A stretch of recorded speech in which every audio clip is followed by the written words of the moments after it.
The more that Attorney General Pam Bondi and the Trump administration try to get everybody to stop talking about Epstein, the more suspicious things seem. As of this moment, the Epstein files are still not here.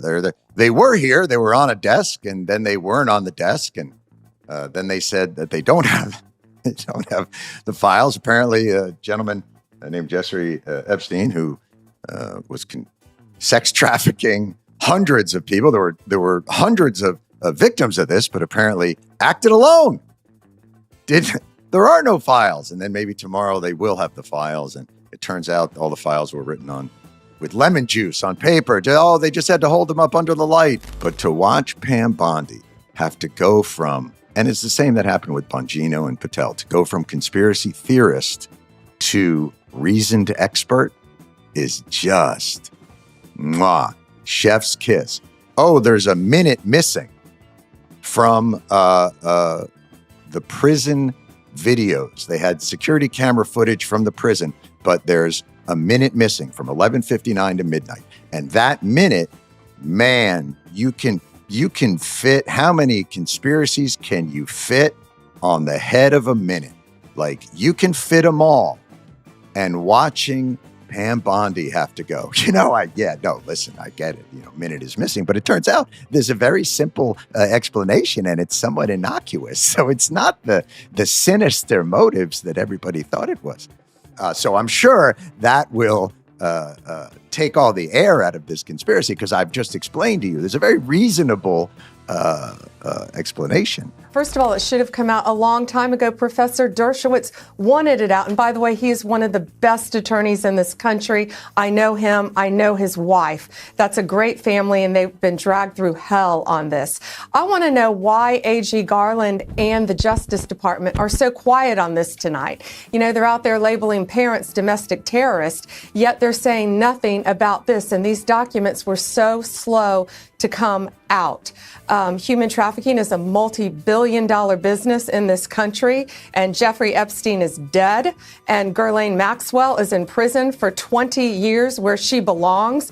And if people in that report are still fighting to keep their names private, Sean, they have no legal basis to do so unless they're a child, a victim, or a cooperating defendant by some chance against some potential case against Ghislaine Maxwell. And I think Mark Garagos, as a great criminal defense attorney, will back that up as well. Why do you think the feds went along with this? It doesn't make sense. Well, ask the feds. I can tell you why I think they went along with it. Yeah. We had a very, very strong federal defense. It doesn't matter how many young women he may have had sex with in Palm Beach. The government had to prove that he transported them in interstate commerce, and they couldn't do that. They had a very weak federal case and a very strong state case. So the deal we arrived at was he would plead to a state charge, serve 18 months, and would not plead to the federal charge. That's very common. The job of the criminal defense lawyer is to get the best deal he can for his client. The job of the prosecutor is to do justice. The job of the judge is to make sure that justice is done. Right. But the job of the defense lawyer is to defend the client to the best of his ability in all ethical ways. I did that. I'm proud of it. I will continue to do that. I've done it for 55 years. That's my job. Would anybody want a lawyer who would not defend them zealously? Of course not. This is not an opinion. This is a fact. I have seen, remember, I was accused falsely and they have seen, and ultimately I was completely cleared. The woman admitted that she may have mistook me for somebody else and withdrew all of her lawsuits. And so from day one, from the day I was accused, I said I want every document out because I knew every document would prove I was innocent. So let me tell you, I know for a fact documents are being suppressed. And they're being suppressed to protect individuals. I know the names of the individuals. I know why they're being suppressed. I know who's suppressing them. But I'm bound by confidentiality from a judge and cases, and I can't disclose what I know. But I hand to God, I know the names of people whose files are being suppressed in order to protect them. And that's wrong. Just out of curiosity, without names, are these politicians, business leaders, both? They're everything. And let me tell you, a lot of them are, at least one of them is somebody who was accused. Others are accusers. And the judges have said, if somebody calls themselves a victim, we're not going to give any information about them. But they may not be victims. They may be perpetrators. So we don't have information about false accusers. And we know there have been many false accusers who have accused innocent people for money. And those records are being deliberately, willfully suppressed. At the very least, the Judiciary Committee should be demanding that the Epstein files be made public. That is a bipartisan agenda. At least I thought it was. And if something has changed, please let me know. But I thought that we were all for that together, and we should move on that today. Thank you, and I yield back. Mr. Ranking Member, I thank you for your testimony and fundamentally disagree with you on everything. Without objection, all other opening statements will be included in the record. And we're now going to introduce today's... And please elaborate if you would, Mr. Chairman. I'm happy to hear it.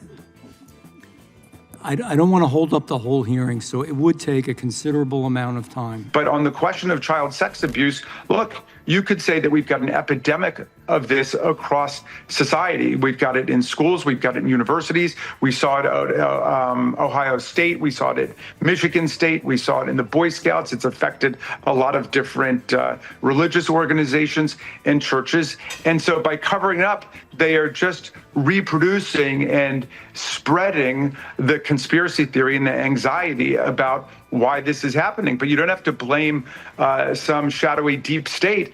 Donald Trump and Pam Bondi are the ones who've got the power to release the Epstein files. So they're the closest thing we've got to the deep state right now, and they should go ahead and release all of the Epstein files and put an end to this. Look, they've been promoting some wild conspiracy theories about what's on there. We don't know what's true and what's not true.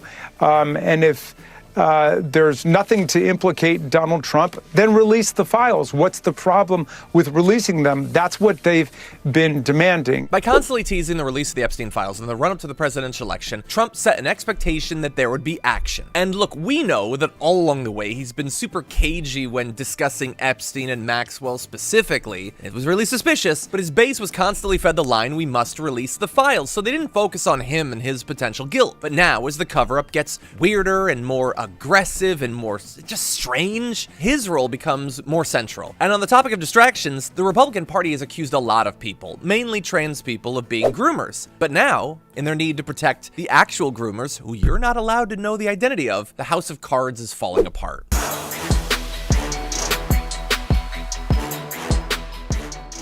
If you enjoyed that, then make sure that you never miss another video by subscribing. And if you want a little more, consider hitting the join button and becoming a member. So you're probably wondering, why would I do that? Well, when you do that, you get access to bonus content that I make every single week, and it's a lot of fun. You get custom emojis and more. If you join at tier 3, by the way, you even get access to a monthly member hangout with myself. And you'll get all that going forward, but you'll also unlock years of the back catalog that is literally 100 or more bonus clips and top 10 lists and debates and more. So what are you waiting for?